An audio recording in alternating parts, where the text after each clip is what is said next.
شاندێکی حکوومەت یاریمی کوردستان لە ئیستانبوڵە لە تورکایە و شاندێکی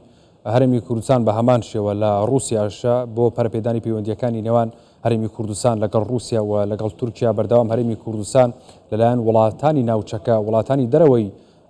ناوچەکەش بۆ نمونە لە رووسیا و ئەمریکا وڵاتانی دیکە بانگێش دەکرێت بۆ ئەوەی کە پەرە بە پەیوەندی ئابوووریەکان بدرێت بۆ مەبەستە پەرپێدانی ئابوووریەکانی هەرێمی کوردستان لەگەڵ رووسیا و لەگەڵ تورکایە کە ئێستا دوو شاندی حکوومەت هەرێمی کوردستان لە هەم تورکیا و هەم رووسیایە. بەڕێز ئایدن معروف وەزیری کاروباری پێگاتەکان لە حکوومەت هەرێمی کوردستان لەگەڵمانە. کاک ئایدن سوپاس بۆ ئامادەبوونی بەڕێستان لە ئیستانبوڵەوە. بەڕێستان لەگەڵمانی شاندێکی حکوومەت هەرێمی کوردستان لە ئیستانبوڵە و بانگێشتی ومێد خۆشنا و وەکو پارێزگاری هەولێر کراوە. ئەمە چی ئەگەیەنێ؟ لە پێشەکی زۆر سوپاسان دەکەین ڕێز و سەلاشم بۆ کەناڵی بیستار هەیە کە ئەم کۆربەندە بازرگانیە گرنگە کە لەلایەن موسیادەوە کە ئەنجام درراوە موسیاد کە سنتەرێکی بازرگانی گرنگە لە وڵات و چەو لە ڕۆژهەڵاتی ناوەڕاستە لە چەندەها کۆمپانیای گەورە لە خۆ دەگرێتەوە. ئێمە وەکو وەفدێک کە لە هەرێمی کوردستان بەشدار بووین لەم کۆربەندە کە بیدایەت کە پێشەنگی نێودەوڵەتی کە ئەنجام درا ئێمە وەکوشان بەشدار بووین. دواتریش کە کۆربەندی بازرگانی وڵاتی تورکیا و وڵاتی عێراق و لەم چوارچەوەش کە بەشداری شاندی حکوومەتی هەرێمی کوردستان کە لە وەزارەتی بازرگانی کە لە عینی کاتیشدا بەڕێز جەنابی والی کە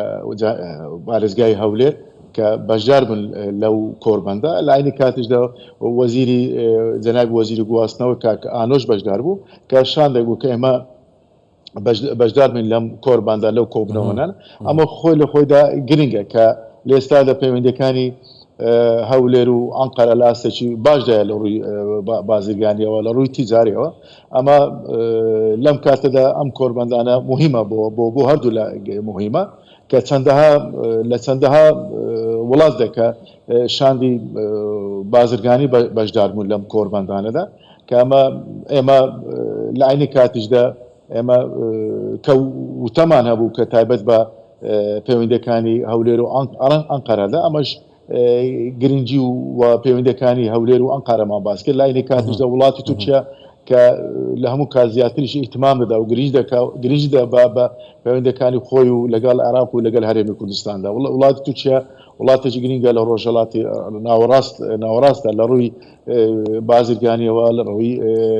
تیجارەوە لە ڕووی تەکنەلۆجیەوە. لێستا دەکە هەرێمی کوردستانیش بۆ وڵاتی تورکیا گرنگە کە لە ڕووی اقتصادی و بازرگانە بۆی پێویستان پەیوەندیانە زیاتر بەرەو پێش بڕوات و کە ئیحتیمامی پێ بدرێت و لێستادا پەیوەندیەکانی هەولێر و ئەنقەرە لە ئاستێش زۆر باش ئەم هەنگاوانەی ئەم بانگێشتنامانەی شاندی هەرێمی کوردستان بۆ ئەنقەرە بۆ وڵاتانی دیکەی ناوچەکە تا چەندە پەیوەندیە ئابوووریەکانی هەرێمی کوردستان لەگەڵ وڵاتان ئێستا بەڕێستان لە تورکیان لەگەڵ تورکیا بەتایبەتی کە هاوسنوورە لەگەڵ هەرێمی کوردستان زیاتر پتەوتر و بەهێزتر و زیاتر بەرەو پێشەوەیە بە یعنی پێش هەموو شتێکە پێگەی سیاسی هەرێمی کوردستان گرنگە کە لە ڕووی سیاسیەوە لە ڕووی اقتصادیەوە گرنگە. ئەمە یەک لە لایشکەوە لێستادا کە پەیوەندیەکانی هەولێر ئەنقەرەدا لە ئاستێکی زۆر باشدایە لە ڕووی سیاسی و لە ڕووی دیپلۆماسیەوە کە ئێمە دوو جیرانی باشین کە ئەمە زۆر گرنگە. لە هەموو کاتیش زیاتریش کە وتم کە وڵاتی تورکیا ئیتمامی بە هەرێمی کوردستان ئەدات و لە عینی کاتیش لە هەرێمی کوردستان ئیتمام بە پەیوەندیەکانی خۆی لەگەڵ وڵاتی تورکیا دەدات و لێستا دەکە ئەم کۆبنەوانە گرنگە بۆ پەرەپێدانی بازرگانی و تیجاری لە ناوچەکەدا. زۆر باش کاک ئایدن لەم ڕوانگەیەوە ینی لە ڕوانگەی ئابووریەوە تورکیا ئەتوانێت چی بۆ هەرێمی کوردستان بڵێ کە لە ڕووی اقتصادەوە لە ڕووی بازرگانیەوە کە تورکیا لە ڕابردوودا کارێکی زۆر باشە بۆ کاریگەری ئیجابی بووە لەسەر عێراق و بەتایبەتیش لەسەر هەرێمی کوردستان عێراقدا. ئەمە زۆر گرنگە کە ئەمە لێستا ئەگە سێری پەیوەندیەکانی بکەن یەک لە فاکتەرە باشەکان کە زۆر زیاتر بەرەوە پێشووە کە پەیوەندیەکانی اقتصادی و بازرگان لە نێوان هەولێر و ئەنقەرەدا. ئەمە زۆر پێویستە زیاتریش پارە پێ بدرن بۆ بەرژەوەندی هەردوو لایەتە. زۆر باشە. ئەی هەرێمی کوردستان ئەتوانێت چی بۆ تورکیا بکات کە ئەو پەیوەندی ئابوووریانە بەردەوام لە گەشەکردایە بەردەوام هەرێمی کوردستان بانگێش دەکرێت بۆ تورکیا و باز لە پتەوکردنی پەیوەندی ئابوووریەکان لە نێوان هەردوو لاداکرێت. يعني هەرێمی کوردستان بازارێکی بازرگانی گرنگە و کە لە عینی کاتیشدا لەلایەن هەردوو لاوە کە متمانە بە یەکدرێ ئەمە زۆر گرنگە کە متمانە کاریگەری زۆر باش دروست دەکات لەسەر باشکردنی پەیوەندەکانی دیبلۆماسی و سیاسی و هەروەتر کە لە ناوشیاندا بازرگانی و اقتصادیە لێرە دەکە بینیمان کە لە ڕابردوودا ئەم پەیوەندیانە بە شێوەیەکی باش ڕۆیشتووە هەردوو لای نیەتی باشیان هەیە بۆ باشکردنی بازرگانی و بەرەو پێشبردننی بازرگانی و تیزاری و اقتصادی ئەمانە زۆر گرنگ بوونە و لە داهاتوشدا لە بە هەمان شێوە کار لەسەر ئەکرێت. باش ئەم هەنگاوانە تا چەند کاریگەری لەسەر بازار و ژیانی هاوڵاتیان بەگشتی دروستەکات لە بازارە؟ یانە ئەوانە کاریگەری باشیانە بۆ کە ئیجابی بوونە کە بۆ هەردوو لاش کە بۆ ینی ئەمە گرنگە بۆ بەتابەتیش بۆ هەرێمی کوردستان لە ڕووی بازارەوە لە ڕووی اقتصادەوە گرنگی هەیە و ئەمانش پێویستە زیاتر بەرەو پێش بڕوات و زیاتر گرنگی پێ بدرێت و زیاتر ئیتیمان پێ بدرێت. زۆر باشە بڕیارە شاندەکەی هەرێمی کوردستان لە تورکیا لەگەڵ کیتردا بنیشن هیچ گفتوگویەک هیچ دانیشتنێک هیچ دیدارێکی دیکە هەیە؟